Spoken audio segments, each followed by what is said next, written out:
Bonjour. Le sommeil. Grande histoire d'amour pour certains et cauchemar pour d'autres. Oui, le sommeil est un élément essentiel de notre vie. On passe de nombreuses heures normalement au lit pour pouvoir se ressourcer. Alors j'avais envie d'aborder ce sujet parce que le sommeil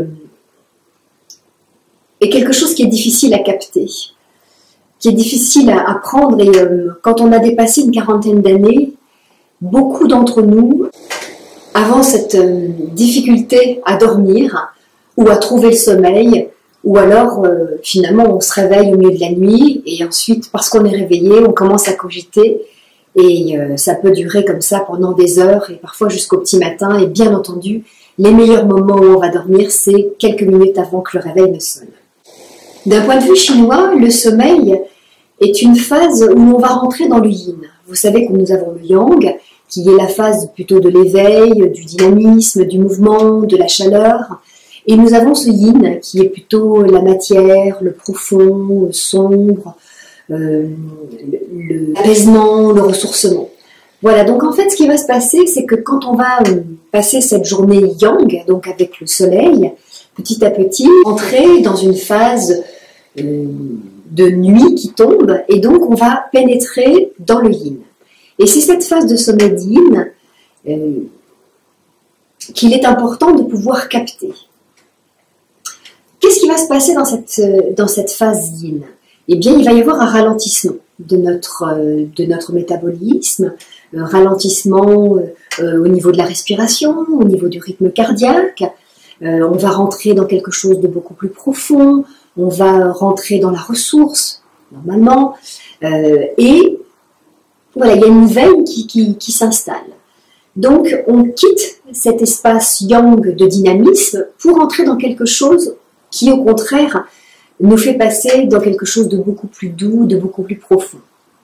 Si on regarde sur un autre point de vue, qui est un point de vue plus occidental, peut-être de l'hygiénisme, on sait que la nuit va nous servir également à la ressource, bien entendu, mais que cette nuit va nous permettre surtout pour les enfants, la nuit va permettre de grandir, de se réparer, de réparer le corps, et le corps va venir se détoxifier durant la nuit.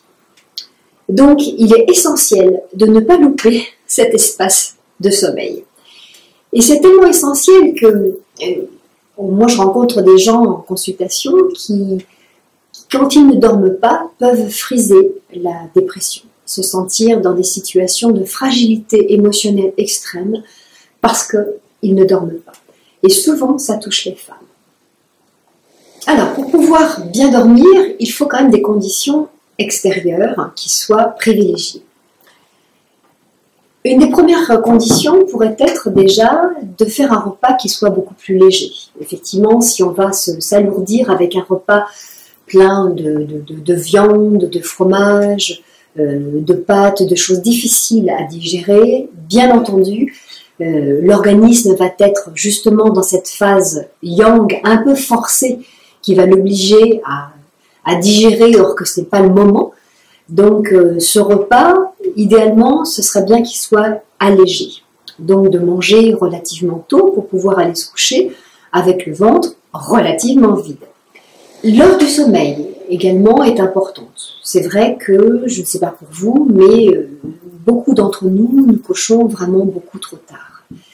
Si on était des personnes sages, nous irions nous coucher en fonction du rythme du soleil, c'est-à-dire que quand le soleil décline, eh bien petit à petit nous rentrerions en phase de déclin à notre tour et irions nous coucher relativement tôt. Donc l'heure effectivement de ce sommeil est importante. Se coucher tôt pour pouvoir avoir sa quantité d'heures suffisante pour pouvoir favoriser un repos idéal au corps mais également à l'esprit. La lumière. Nombre d'entre nous dormons avec la lumière. Une petite lampe, un volet mal fermé, des rideaux qui n'obstruent pas la lumière et qui peuvent laisser passer la lumière de la rue par exemple. Ce qu'il faut savoir, c'est que la nuit, notre glande pinéale va fabriquer la mélatonine. Et elle ne peut la fabriquer que si elle est dans le noir complet. C'est pour ça que toute la journée, par le regard, la glande pinéale va stocker cette lumière du jour pour pouvoir que quand le noir se fait complètement, la mélatonine puisse être fabriquée et pouvoir nous aider à l'endormissement et au sommeil profond. Donc si il y a en permanence de la lumière, cette mélatonine ne peut pas être fabriquée. Donc ça, c'est aussi une entrave à un bon sommeil. Je sais aussi que beaucoup d'entre nous dormons avec pyjama, chemise de nuit, pourquoi pas? Mais est-ce que le fait de dormir complètement nu, ou en tout cas le plus dévêtu possible, ne donnerait pas non plus une sensation très agréable, de ne pas sentir d'entrave dans ses mouvements, de ne pas sentir qu'on est entortillé dans un pyjama ou dans une chemise de nuit? Faites l'essai. Voyez si le fait de dormir plus dévêtu, c'est pas plus agréable. Pensez aussi à l'aération de votre chambre. Éliminez toute source de chauffage. Ouvrez la fenêtre, entrebâillez la fenêtre, même s'il fait froid. Et alors, s'il fait froid, eh bien vous mettez une couverture plus épaisse, vous rajoutez une couette et vous dormez avec un brin d'air frais dans votre chambre. J'entends aussi beaucoup de personnes qui s'endorment avec la télé.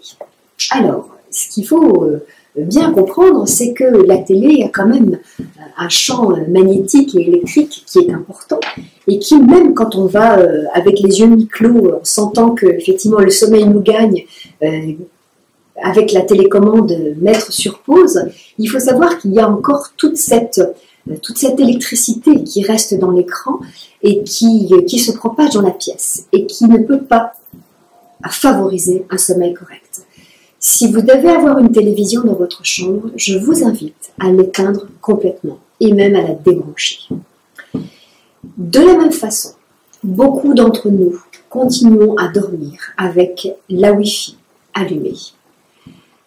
Cette Wi-Fi est une véritable pollution, qu'elle est une pollution très importante pour nous adultes, mais encore plus importante pour nos enfants. Leur cerveau est en pleine fabrication. Je ne pense pas que ce puisse être très favorable. Donc je vous invite chaque soir à débrancher cette Wi-Fi. Tout comme vous avez débranché cette Wi-Fi, je vous invite à éteindre complètement vos portables. Mode avion, complètement éteint. Utilisez le réveil classique sans qu'il soit posé sur un branchement électrique. Utilisez le réveil avec une petite pile qui va venir vous réveiller le matin.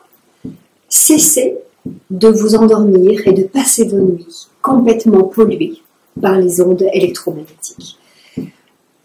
Même si on nous met en garde, nous ne savons pas, nous n'avons pas la mesure de la dangerosité de cette pollution.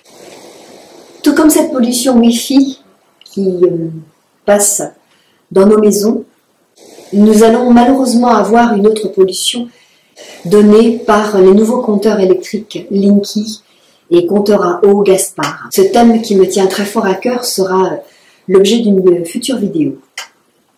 En attendant, je vous invite vraiment à vous renseigner et à être extrêmement vigilant dans l'acceptation de la pose de ce compteur chez vous. Parce que là, en fait, il y a un grand danger qui menace chacun des habitants de notre maison si un compteur comme celui-là est posé. Bon, pour revenir au sommeil,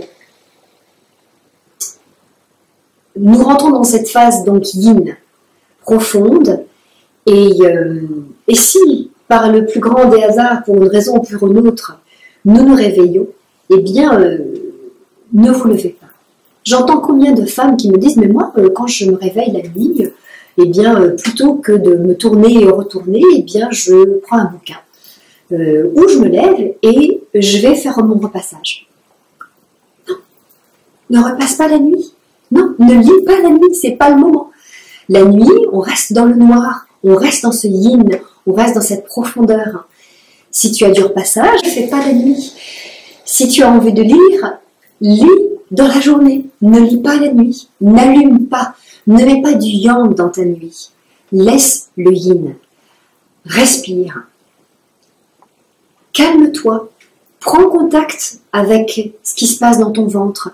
Observe ta respiration ventrale, ce ventre qui se gonfle, qui se dégonfle. Si vous restez en contact avec votre corps, avec les sensations du corps, vous allez pouvoir débrancher avec ce qui se passe au niveau de la tête. Et ça va vous permettre de repartir dans le sommeil. Donc pas de repassage la nuit, pas de lecture la nuit. On ne se lève pas pour aller fumer une clope ou pour aller manger un morceau. C'est vrai que si vous n'avez pas assez mangé avant de vous coucher, vous pouvez avoir faim. Donc écoutez-vous, sachez qu'un repas léger c'est intéressant, mais que si c'est trop léger, ça peut également vous empêcher de dormir. Donc c'est à vous de tester. Si vous ne dormez pas, profitez-en, méditez un petit peu, branchez votre attention sur le troisième œil. En plus, le troisième œil, il est juste placé devant la glande pinéale qui elle-même va fabriquer cette mélatonine dont nous avons tant besoin pour dormir. Donc pour ça, concentrez-vous, mettez votre attention sur cette partie du fond, donc qui concerne le troisième œil, et respirez calmement avec votre ventre, tout en restant concentré sur cette partie-là. Je suis sûre que ça va vous aider à dormir. Il est sûr aussi que si vous, avant de vous coucher, vous allez boire une grande tasse de tisane, c'est clair que ça risque de vous réveiller et que vous soyez obligé de vous lever pour aller faire pipi. Donc ça, c'est sûr que c'est pas forcément non plus une très bonne idée. Donc, petit récapitulatif pour un bon sommeil. Repas léger, mais pas trop. Pas de tisane. Une chambre bien aérée. Une chambre dans le noir. On éteint la télé. On éteint la Wi-Fi. Le téléphone portable. On évite de travailler, d'avoir un travail intellectuel qui soit trop important avant d'aller se coucher. Le coucher permet justement de débrancher intellectuellement. Si on a nourri trop son mental avec un travail intellectuel, on va continuer à être dans cette mentalisation, dans cette nourriture de l'esprit, ce qui n'est pas forcément idéal. Donc, on arrête l'ordinateur au moins 1 heure avant d'aller se coucher. On pense également à faire du sport dans la journée. Un sport doux ou un sport plus défoulant. Mais en tout cas, il est vrai que si on a passé notre journée assis, si on n'a pas fait de dépenses physiques, ça peut être aussi une entrave au bon sommeil.